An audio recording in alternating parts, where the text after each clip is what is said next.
국내 코로나19 신규 확진자 수가 연일 10만 명대로 발생하는 가운데 위중증 환자가 빠르게 늘고 있습니다. 네, 휴가철을 맞아 재확산 우려도 큰 상황인데요. 자세한 내용 코로나19 브리핑에서 알아보겠습니다. 백순영 가톨릭대 의대 명예교수와 함께합니다. 어서 오세요. 예, 안녕하세요. 네, 안녕하십니까.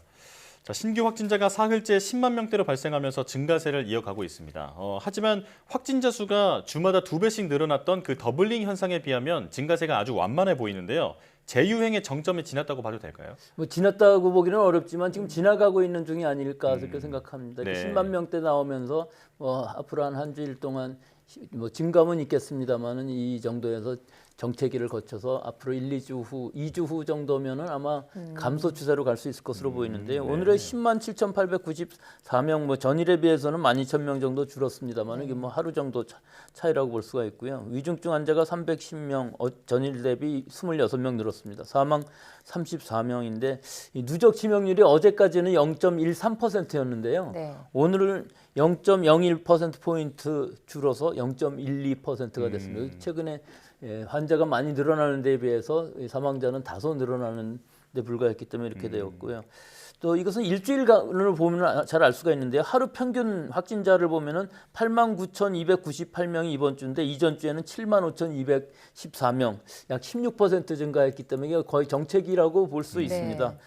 다만 사망은 이번 주에는 187명, 이전 주에는 180명에서 한 26명 정도로 뭐 큰 차이는 없어 보이고요. 실제로 전 세계적으로도 위중증 환자 수는 좀 늘어나도 이 사망자 수는 그다지 크게 늘어나지 않는 상황입니다. 중환자실 병실 가동률은 32.7%, 준중환자실 병실 가동률은 48.8%로 안정적으로 유지는 되고 있습니다만 계속 증가 추세이고요.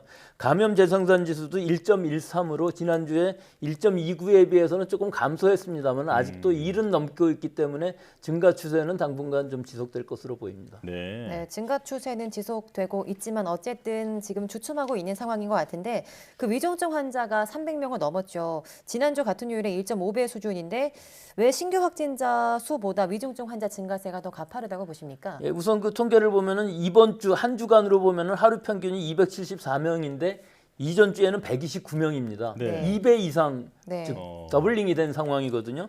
사실 확진자가 급증한 이후에 1, 2주 시차를 두고 위중증 환자가 나오기 때문에 지금의 이 급증 추세는 우리 1, 2주 전에 한 주간에 2배씩 더블링하는 것을 반영하고 있는 상황으로 보이기 때문에요. 아마 그 7월 하순 정도의 상태를 반영하고 있고 앞으로 2, 3주일간은 이 정도 유지가 되면서 300명대에서 한 뭐 최고로 간다면은 500명 이하 정도에서 아마 머물 것으로 보여서 우리 의료 체제에 그렇게까지 부담이 갈 정도, 핍박을 받을 정도까지는 아니라고는 생각을 합니다.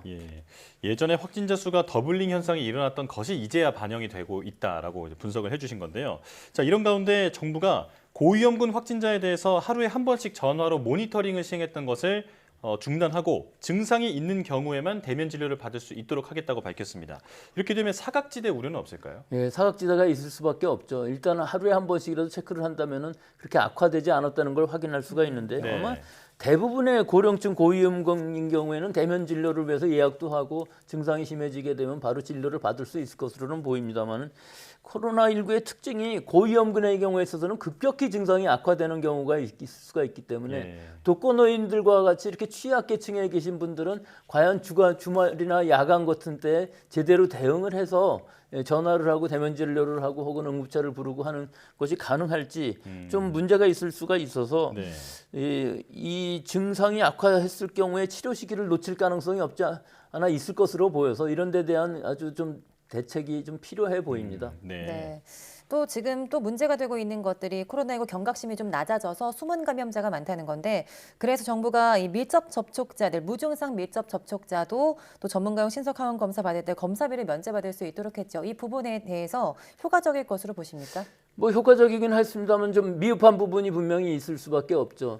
이 숨은 감염자라는 부분은 사실은 본인이 진단검사를 받지 않으려고 하는 사람들도 있겠지만 밀접 접촉자인 경우에 있어서도 동거인이 아닌 경우에는 이게 확인이 어렵지 않겠습니까? 직장 동료라든지 지인하고 같이 저녁을 먹었거나 같이 술을 마셨는데 그분이 확진됐으면은 내가 그걸 증명할 방법은 없거든요. 그러니까 원하시는 분들이 전부 진단검사를 받을 수 있어야 되는데 이때 지금까지는 동네 병의원에 가더라도 5, 6만 원씩 경비를 지출을 했었는데 지금 진찰비 5천 원으로 진단을 받을 수 있습니다만 여기서 근본적인 문제점은 뭐냐 하면은 이 신속 항원 검사라 하면 접촉 초기에 감염 증상 무증상일 초기에는 굉장히 위음성률이 높다는 것이죠. 민감도가 떨어진다는 것이죠. 그렇기 때문에 접촉은 했지만 사실은 감염이 되었는데도 음성으로 나올 가능성이 높아서 전에처럼 그 신속 항원 검사가 아니라 PCR 진단을 임시 선별 검사소에서 무료로 해주는 시스템이 있어야 자발적으로 내가 가서 받을 때 그 전파를 막을 수 있는 이 진단을 받을 수가 있고 일주일 자가격리를 함으로 해서 지역사회 확산을 막을 수가 있는데 지금 같은 경우는 사실은 이 신속 항원 검사만으로는 음성이 나왔다면은 자기도 모르는 사이에 다른 사람들한테 감염시킬 수 있는 조용한 전파가 일어날 가능성이 있어서 좀 아쉬운 부분이 있습니다. 네, 신속 항원 검사가 이 초기 위음성률 때문에 PCR 검사가 좀 필요하다라고 말씀을 해주셨는데 그렇다면 또 다른 대책은 없을까요? 일단은 임시선별검사소를 이 수도권에서 55개소, 비수도권에서 15개소 늘려서 70개소 정도 늘린다고는 하는데 여기서 사실은 60세 미만의 사람들은 밀접 접촉자라 하더라도 PCR 검사를 받을 수는 없는 상황이거든요. 그렇기 때문에 좀 더 빠른 시기에 진단을 받고 지역사회 확산을 막으려면은 이분들이 밀접 접촉자인 경우에 있어서는 PCR 진단을 임시선별검사소에서 받을 수 있는 그런 시스템을 마련해 주는 것이 좋을 것으로 보이고 지금 우리 PCR 역량으로 봐서는 지금 정도의 유행 규모라면 충분히 PCR을 할 수 있는 상황이기 때문에 이런 부분의 대책이 필요하다고 봅니다. 자, 그런가 하면 코로나19 장기 후유증에 대한 우려도 나오고 있습니다. 지금 증상을 보면 기침부터 탈모, 또 혈전증까지 다양한데요. 위험성을 알리고 체계적으로 정부가 대응해야 한다라는 지적이 나오고 있습니다. 어떻게 이게 보십니까? 전 세계적인 현상이고 우리나라 같은 경우 지금 1,900만 명이 넘어서 2천만 명이 넘어간 상황이기 때문에 오미크론에 감염된 사람만도 즉 올해 들어서 감염된 사람만도 1,900만 명이 넘는 상황이거든요. 이분들 중에서 뭐 20%, 30%가 어떤 후유증이든지 있다고 하면 굉장히 심각한 문제일 수가 있는데요. 이 바이러스가 직접적인 작용 혹은 간접적인 작용으로 우리 몸의 면역 시스템들이 잘못 작동하는 경우들이 많기 때문에 다양한 후유증들이 있을 수가 있습니다. 호흡기계나 심혈관계 같은 경우 예를 들어 폐섬유화라든지 뭐 심혈관계 질환 같은 심근염이라든지 이런 것들은 뭐 직접적인 원인을 바로 알 수 있겠습니다만 그 이외에 대부분의 뭐 생식계라든지 또는 뇌신경계 후유증 같은 경우는 우리가 직접적인 그 원인을 알아내기는 어렵지만 일단은 감염 후에 그런 증상이 나타났다고 한다면은 이런 여러 가지 다양한 증상들에 대해서 각 과들이 협진을 해서 가이드라인을 만들어서 이 진단부터 치료에 대한 여러 가지 지침들을 동네 병의원에서도 쓸 수 있는 이런 구체적인 지침이 지금 만들어져야 될 것으로 보이고 이것은 이제 상병 코드 같은 데에도 다 적용을 해서 우리들이 병의원이 갔을 때 뭐 직접적인 원인을 알 수 없다 할지라도 코로나19의 후유증이라는 것을 진단받고 치료받을 수 있는 시스템이 마련돼야 될 것으로 보입니다. 네. 또 이제 사회적 거리 두기가 완화된 뒤 맞이하는 첫 휴가철이죠.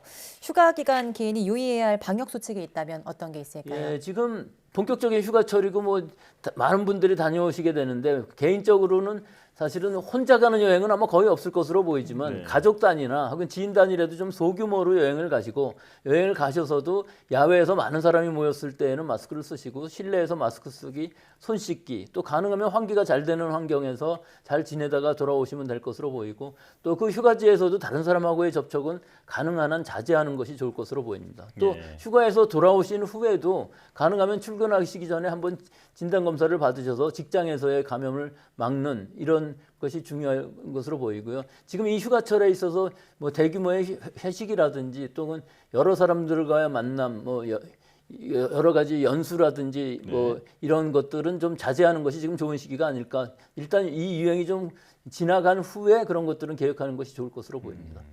일단 생활 방역 수칙을 잘 지키고 또 휴가 전후로 검사도 꼭 받아보는 게 좋겠습니다. 자, 코로나19 브리핑 가톨릭대 의대 백순영 명예교수와 함께했습니다. 고맙습니다.